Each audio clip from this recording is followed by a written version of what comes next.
سر آپ یہ بتائیے گا، کل میں نے آپ کو جب انٹرویو کے لیے کال کی تو آپ نے کال بھی خود پک کی، تو آپ کے بارے میں یہ سنا ہے کہ آپ جو ہے وہ موبائل بھی جو ہے وہ چلا لیتے ہیں، تو آنکھوں کی بصارت نہ ہونے کے باوجود یہ سب آپ کیسے کر لیتے ہیں؟ سر اس میں یہ ہوتا ہے کہ اگر آپ جب کلاسز کو پڑھاتے ہیں، بی ایس کی کلاسز کو، اس کے بعد بچوں کا آپ ٹیسٹ وغیرہ بھی لیتے ہوں گے، تو آپ کے پاس بینائی تو ہے نہیں، تو آپ کو کس طرح پتہ چلتا ہوگا کہ بچے جو ہے وہ نقل کر رہے ہیں یا نہیں؟ جو میرے جیسے ہوں گے وہ تو خوب نقل کر رہے ہوں گے۔ دیکھیں اس میں یہ ہوتا ہے کہ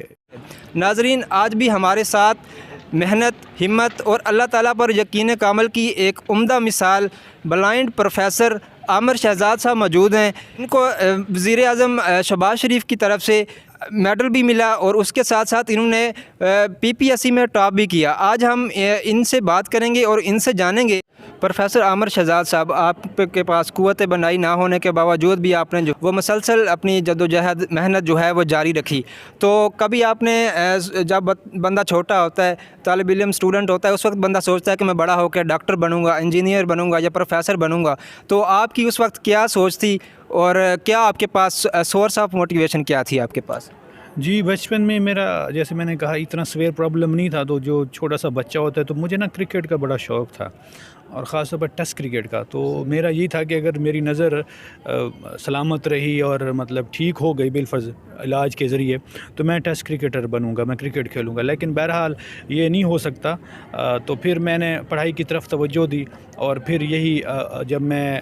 انٹر اور بی ایس میں گیا یونیورسٹی میں، department of education BZ Multan میں، تو پھر میں نے تب یہ ذہن بنا لیا تھا کہ میں نے ٹیچنگ کی طرف ہی آنا ہے۔ تو تب پھر میں نے اسی کو ذہن میں بناتے ہوئے میں نے کوشش کی، لیکن البتہ بچپن میں یہ خواہش تھی کہ میں کرکٹ کھیلوں، لیکن وہ نہیں ہو سکا۔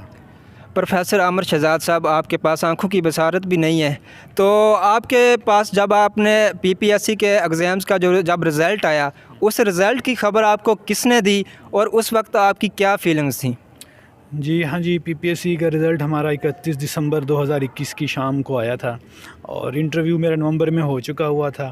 تو ہم انتظار کر رہے تھے کہ بھئی آ رہا ہے رزلٹ، آج آ رہا ہے، کل، یہ چیزیں کانفیڈینشیل ہوتی ہیں۔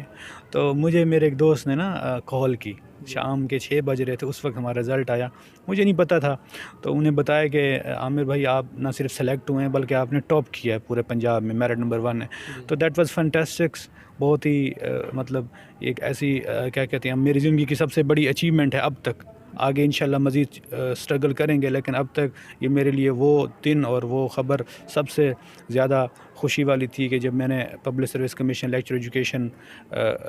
میں ٹاپ کیا، اور سب کے لیے، گھر والوں کے لیے بڑی خوشی کی بات تھی، پیرنٹس کے لیے، بہن بھائیوں کے لیے، سب کے لیے۔ تو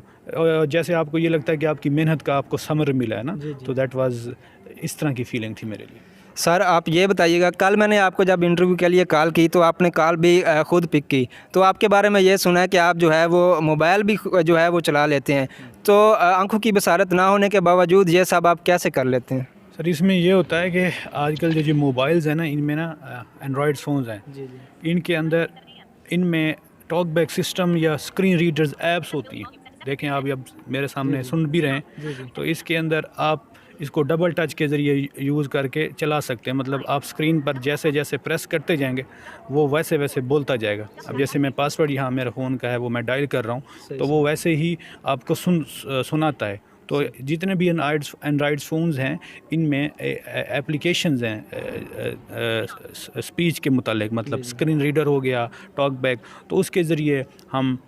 سن کے موبائل کو آپریٹ کر لیتے ہیں۔ اسی طرح کمپیوٹرز بھی ہم چلا لیتے ہیں۔ اب تو دنیا بہت آگے چلی گئی، ایڈوانسمنٹ ہے، کمپیوٹر میں بھی یہی سسٹم آپ وہ انسٹال کر کے، تو آپ جس بٹن پر بھی کی پر پریس کریں گے تو وہ آپ کو اس کی آواز آپ کو آئے گی، اور اس کو سن کر آپ اس کو آپریٹ کر لیتے ہیں۔ تو یہ تو آج کے دور میں ٹیکنالوجی نے بہت چیزیں آسان کر دی ہیں، اور میری زیادہ تر اسٹڈی موبائل ہی پر کے ذریعے ہوئی ہے کہ یوٹیوب پر لیکچر سن لیے، وائس سرچ کے ذریعے آپشن آپ کو موجود ہوتا ہے، تو بول کے آپ سرچ کر کے جو بھی ویڈیوز دیکھنا چاہیں اپنے لیکچرز، اپنے کورس کے متعلق، تو آپ کو پتہ یوٹیوب پر سب کچھ اویلیبل ہوتا ہے۔ تو اس طرح یہ آج تو ٹیکنالوجی نے ہمارے لیے بڑی آسانیاں پیدا کی ہیں۔ جی سر آپ یہ بتائیے گا کہ آپ بلائنڈ ہیں، آپ کے پاس جو ہے وہ قوت بینائی نہیں ہے، تو جب آپ کلاسز ادھر پڑھاتے ہیں گریجویٹ کالج چوک سرور شہید میں، تو ادھر آپ جب کلاسز کو پڑھاتے ہیں بی ایس کی کلاسز کو، اس کے بعد بچوں کا آپ ٹیسٹ وغیرہ بھی لیتے ہوں گے، تو آپ کے پاس بینائی تو ہے نہیں، تو آپ کو کس طرح پتہ چلتا ہوگا کہ بچے جو ہے وہ نقل کر رہے ہیں یا نہیں؟ جو میرے جیسے ہوں گے وہ تو خوب نقل کر رہے ہوں گے۔ دیکھیں اس میں یہ ہوتا ہے کہ ڈگری لیول پر نا آپ کو پتہ ہے سیمیسٹر سسٹم میں نا کلاس ٹیسٹ کا رواج بہت کم ہوتا ہے ایز کمپیئر ٹو اسکول نا، اسکول میں تو ٹیسٹ وغیرہ ہوتے ہیں، یہاں ایس سچ نہیں ہوتے۔ باقی جہاں تک بات رہی بچوں سے ٹیسٹ لینے کی، تو وہ اورل ٹیسٹ بھی ہو سکتا ہے، انٹرویو مطلب کوئز کر لیا، جیسے آپ مجھ سے پوچھ رہے ہیں سوال جواب، تو اسی طرح بچوں کو بھی سوال جواب کے لیے کہا جا سکتا ہے۔ اس کے علاوہ بچوں کو چھوٹا موٹا کوئی کوئز ٹیسٹ اس طرح بھی لیا جا سکتا ہے کہ اس کو لکھوا دیا جائے، اور پھر الحمدللہ بی ایس کی کلاسیں ہوتی ہیں، 30-40 اسٹوڈنٹس ہوتی ہیں، تو اگر کوئی مطلب اس طرح شور شرابہ کر بھی رہے ہوں تو مجھے الحمدللہ میری سینس پرسیپشن اتنی اچھی ہے کہ مجھے پتہ چل جاتا ہے۔ یا یوں بھی ہو سکتا ہے کہ کسی اسٹاف میں سے کسی اٹینڈنٹ کو بلا لیا کہ وہ آگے نگرانی کر لے، تو وہ مینیج ہو جاتا ہے۔ لیکن یہ ضرور ہے کہ سیمیسٹر سسٹم میں اتنے زیادہ ٹیسٹ نہیں ہوتے، اور جب ان کا ایگزام ہوتا ہے مڈ ٹرم فائنل ٹرم، تو اس میں تو مجھے ہر حال میں کنٹرولر بھی میرے ساتھ موجود ہوتے ہیں اور دوسرے ٹیچرز بھی موجود ہوتے ہیں، نگران بھی، تو وہ سارا اس پروسیجر کو ہم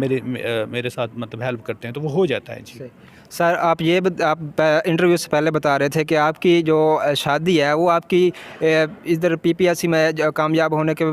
سے پہلے کی ہوئی ہے، مطلب آپ کی جاب کو، آپ کو جاب ملنے سے پہلے کی آپ کی شادی ہوئی ہے۔ تو آپ مجھے یہ بتائیے گا کہ شادی سے پہلے زیادہ مشکلات تھیں یا شادی کے بعد زیادہ مشکلات ہیں، اور بھابھی جو ہیں وہ ایزیلی آپ کو مل گئی تھیں؟ جی دیکھیں، بالکل میں نہیں سمجھتا کہ کوئی مشکلات پہلے تھیں یا اب تھیں، میرے لیے آئی تھنک یہ سب نارمل ہے، اور بس بات یہ ہے کہ آپ خود how would you manage these things نا، کہ آپ کس طرح چیزوں کو مینیج کرتے ہیں۔ میرے لیے آئی تھنک پہلے بھی سب کچھ صحیح تھا اور اب بھی سب کچھ صحیح ہے، نارمل ہے، اور اس حوالے سے کوئی ایسا مسئلہ نہیں ہوا۔ تو یہ والدین ہی کی مطلب رضامندی تھی، اور اس حوالے سے تو یہ آل ٹوگیدر میرے خیال میں سب ٹھیک ہے، اس میں کوئی مسئلے نہیں ہے میرے ساتھ۔ صحیح۔ سر عامر شہزاد صاحب، آپ یہ بتائیے گا کہ زندگی میں کوئی ایسا مومنٹ بھی آیا جب آپ جو ہے وہ زندگی میں بہت مایوس ہوئے ہوں، کیونکہ قوت بنائی اللہ تعالیٰ کی بہت بڑی نعمت ہے اور آپ اس سے جو ہے وہ محروم ہیں، تو کبھی زندگی میں ایسا مومنٹ آیا کہ آپ نے جو ہے آپ بہت مایوس ہوئے ہوں، کہ آپ نے یہ سوچا ہو کہ کاش میری بھی جو ہے وہ نظر ہوتی، میرے پاس بھی آنکھوں کا نور ہوتا، تو کبھی ایسا جو ہے وہ مومنٹ آیا لائف میں آپ کے پاس؟ دیکھیں، یہ زندگی ہے، پریشانیاں تو ہوتی ہیں، ٹھیک ہے، اور یہ ایسا نہیں ہے کہ آپ میں کہ ہر انسان میں کوئی نہ کوئی کمی ضرور ہوتی ہے، کچھ ظاہری کمیاں ہوتی ہیں، ٹھیک ہے، کچھ چھپی ہوتی ہیں، ضرور ہوتی ہیں، اور زندگی میں جو تکلیف ہیں، پریشانیاں، غم، وہ چلتے رہتے ہیں۔ تو ضرور بہت دفعہ احساس اس چیز کا ہوا، جیسے میں نے آپ کو شروع میں بتایا کہ مجھے کرکٹ کا بڑا، جس کو کہتے ہیں کریز، ایک جنون تھا، لیکن وہ نہیں ہو سکا۔ اس کے بعد یہ ہے کہ میں اس طرح الحمدللہ اللہ نے مجھے بہت کرم کیا، لیکن اگر میں آنکھوں کے ذریعے پڑھ سکتا تو میں مزید بہتر پڑھ سکتا تھا۔ تو لیکن یہ ہے کہ معاشرے میں ڈس اپوائنٹمنٹ آپ کو ہوتی ہے، کیونکہ ہمارے ہاں اویئرنیس نہیں ہے اسپیشل پرسن کو لے کر، زیادہ تر لوگ اتنا آپ کو انکریج یا موٹیویٹ نہیں کرتے۔ تو ڈیفینیٹلی بہت سارے موقعوں پر ایسے گزرے ہیں کہ جہاں، جیسے میں شروع میں BZU میں گیا 2016 میں، بی ایس میں نا، فرسٹ سیمسٹر میں، تو آپ کو پتہ ہے سیمسٹر سسٹم نیا ہوتا ہے آپ کے لیے، جب آپ نئے جاتے ہیں، آپ بھی گئے ہوں گے تو آپ کو آئیڈیا ہوا ہوگا، تو نئی چیزیں ہوتی ہیں، تو بڑی دشواری ہوئی وہاں آنے جانے میں، شروع میں آپ کے دوست نہیں ہوتے، لوگ آپ کو اس طرح ویلکم نہیں کرتے، لیکن تو مجھے شروع میں لگا کہ میں ان کے یہاں پر نا مس فٹ ہوں، مطلب میں یہاں نہیں پڑھ پاؤں گا، لیکن میں نے یہ سوچا کہ اگر میں یہاں سے چلا گیا تو پھر میں آگے نہیں پڑھ سکتا، تو پھر میں نے صبر کیا اور جو کوشش کی اور وہیں پر رہا، اور پھر آہستہ آہستہ دوست بن گئے اور کلاس فیلوز میں بھی بن گئے، پھر میں نے وہاں پر پہلی سیمسٹر میں ٹاپ کر دیا، تو پھر تو اور ہی چیزیں آسان ہو گئیں، تو الحمدللہ پھر اللہ نے کرم کیا۔ اور تو بہرحال یہ ضرور ہے کہ شروع میں بہت زیادہ مشکلات مجھے پیش آئی ہیں جہاں بھی میں گیا ہوں، اسکول، کالج میں، اسکول میں، لیکن وقت گزرنے کے ساتھ اللہ نے ہمت دی اور میں نے مطلب اسٹرگل اپنی جو کنٹینیو کی، تو سب چیزیں آسان ہو گئیں۔